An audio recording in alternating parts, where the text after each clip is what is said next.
করিম, তোমার রিজিকের দরকার আমার কাছে চাও। হে আব্দুল গফফার, তোমার ক্ষমার দরকার, গুনাহ হয়ে গেছে আমার কাছে চাও।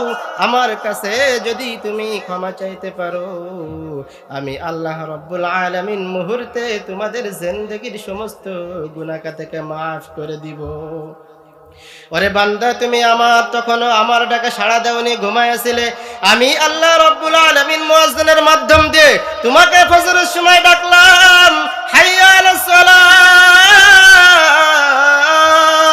হাইয়া আলাল ফালাহ, আসো আসো, নামাজের জন্য তুমি আসো।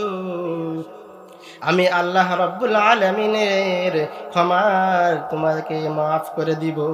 আরে বান্দা, তুমি যদি ফজরের সময় আসতে, 2 রাকাত 4 রাকাত নামাজ পড়ে যদি আমার কাছে ক্ষমা চাইতে, আমি আল্লাহ রাব্বুল আলামিন তোমাকে ক্ষমা করে দিতাম। তুমি তো কোনো আসলে না। আমি আল্লাহ রাব্বুল আলামিন তোমার উপরে নজরটা আবার রেখে দিয়েছি।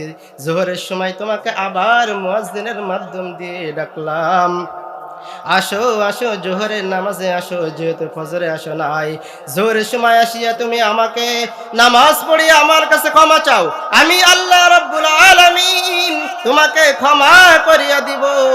তুমি আমার ডাকে সাড়া দাও নাই, আমি আল্লাহ রাব্বুল আলামিন তাও তোমার দিকে কুদরতি নজর দিয়ে তাকায় রয়েছি। আসরের সময় তোমাকেও ডাকলাম, বান্দা আসো আসো, নামাজের জন্য আসো। তুমি বান্দা আমার ডাকে সাড়া দাও নাই। মাগরিবের সময় তোমাকে ডাকলাম, তুমি তো কোনো সাড়া দাও নাই। ইশার সময়ও তোমাকে ডাকলাম, বান্দা তুমি তো কোনো আমার ডাকে সাড়া দাও নাই। আমি আল্লাহ রাব্বুল আলামিন প্রতিদিন এইভাবে তোমাকে ক্ষমার জন্য ডাকতে থাকি।